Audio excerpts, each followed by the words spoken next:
Jadi ngapain lagi tuh MK bikin angka-angka baru itu? Menurut saya itu keblinger. Ngapain Anda ada di situ? Bubar aja Mahkamah Konstitusi. Kenapa ini masih banyak yang ngamuk-ngamuk ini? Orang politik bahkan juga para ini kayak Kodari misalnya marah-marah gitu kepada MK.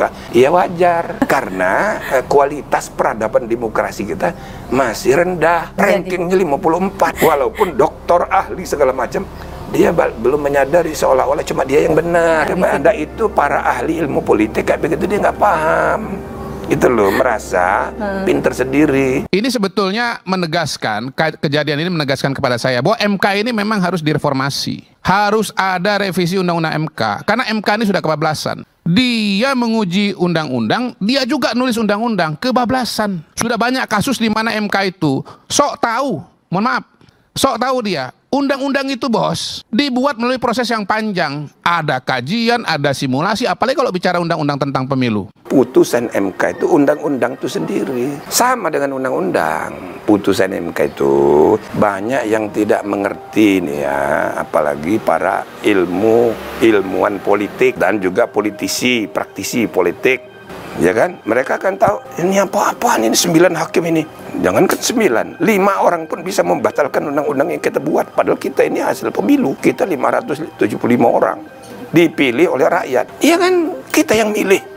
Kok dia membatalkan undang-undang? Ya kan? Ini logika orang politik kayak gitu. Mestinya MK itu jangan membatalkan undang-undang. Gara-gara saking marahnya, Aswanto sebagai wakil ketua MK dipecat, di-recall oleh Komisi 3, oleh Presiden disahkan lagi. Dan waktu itu saya marah-marah. Tidak bisa begitu.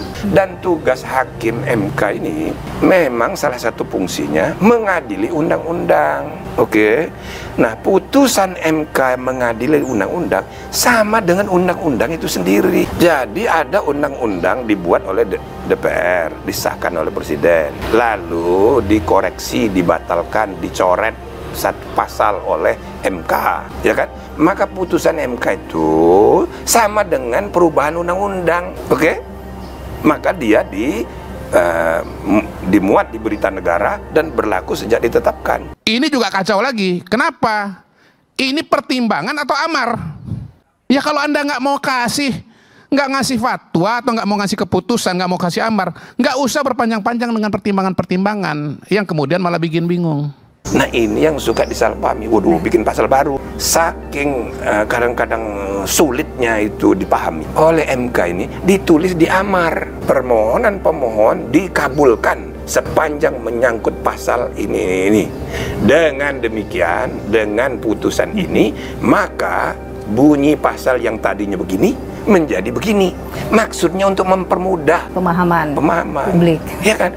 Tapi dibilang ini mau ngambil alih fungsi DPR. Bukan begitu. Kok MK membuat pasal baru?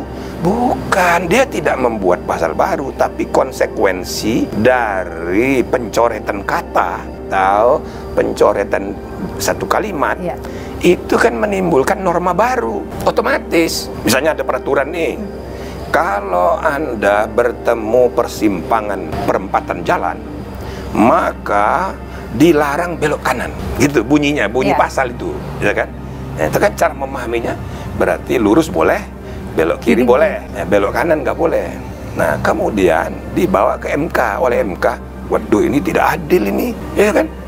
Padahal kalau belok kiri, nah rumahnya sebelah kanan, gimana? Kalau dia lurus, itu sampai 2 kilo baru ada belokan lagi. Ini tidak adil. Apalagi sebelah kanan ini ada rumah sakit. Ya bagaimana ini mau ke rumah sakit? Ini berbahaya ini. Maka oleh MK pasal yang melarang belok kanan dicoret, ya kan? Ya sudah, dicoret begitu aja. Nah, apa makna dari pencoretan itu? Artinya muncul pasal baru, tidak tertulis. Kalau Anda bertemu perempatan jalan, Anda itu boleh lurus, boleh kiri, boleh belok kanan, walaupun tidak disebut.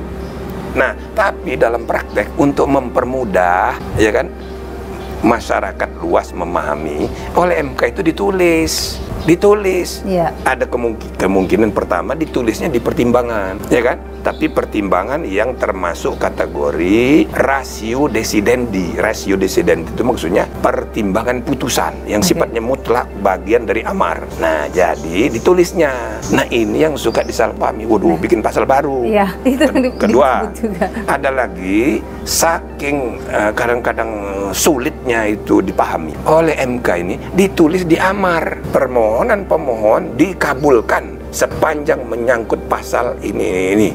Dengan demikian, dengan putusan ini, maka bunyi pasal yang tadinya begini menjadi begini. Maksudnya untuk mempermudah Pemahaman publik. Ya kan? Tapi dibilang ini mau ngambil alih fungsi DPR. Bukan begitu. Masa di balik itu kan konyol sekali, satu undang-undang 1 jam membahas DIM. DIM-nya itu DIM baru. Saya tahu ceritanya. DIM baru dibuat saat itu begitu ada putusan MK. Dulu di undang-undang yang diajukan pada bulan Januari itu belum ada urusan umur itu, urusan umur untuk cagup. Belum ada. Kok tiba-tiba muncul sekarang katanya itu undang-undang yang diusulkan pada bulan Januari oleh Presiden. Waktu itu belum ada kasus itu. Kok tiba-tiba muncul DIM sekarang? Kan berarti bohong itu. Iya kan? Bohong banget. Ya kan orang gampang menduganya, oh ini urusan pencalonan di Jawa Tengah gitu loh, lebih konkret lagi kan. Nah, jadi berarti ini ada urusan yang suka disebut oleh Pak Jokowi sendiri. Ya, Pak Lurah, ya kan? Apalagi Bahlil udah ngomong istilah baru lagi, Raja Jawa, ya kan? Atau yang terakhir Pak Jokowi bilang tukang kayu, ya kan? Jadi yang disalahin tukang kayu lagi gitu loh. Nah, tapi memang ya itu nyatanya. Kita tidak bisa menutup mata ke sana. Tidak bisa. Jadi dalam waktu hanya 10 tahun semua anak mantunya jadi semua. Luar biasa ya, Prof? Luar biasa. Nah, itu secara hukum tidak masalah. Tapi dari segi etika dan budaya, ini kan perlu dievaluasi. Ini gambaran dari budaya kita ini masih kerajaan. Kenapa budaya kita feodal? Siapa yang ada dalam kekuasaan itu disembah, dianggap benar semua. Padahal ya tetap aja pemimpin itu ya manusia gitu loh. Nah, karena apa? Itu budaya feodal, itu budaya kerajaan. Assalamualaikum warahmatullahi wabarakatuh. Jumpa lagi dengan saya di Camp TV Channel. Barusan kita saksikan ya perdebatan yang cukup menarik, dan ini seorang surveyor yang sok tahu ya, Bung Kodari benar-benar mati kutu nih di hadapan Prof. Jimli Asidiki yang nyata-nyata membela Mahfud MD ya. Soal putusan MK yang hampir dianulir oleh badan legislatif atau balik DPR ya kala itu. Dan Bang Kodari terlihat marah-marah dan gak terima, dan sampai diundang ke acara TV, dan disitu pun menumpahkan kemarahannya, tetapi dijawab langsung dan dikasih paham benar-benar nih oleh Prof. Jimli bagaimana aturan mainnya, dan jangan asal marah-marah tetapi tidak tahu aturan. Dan di sini terlihat sekali ya Bung Kodari dibikin mati kutu banget nih.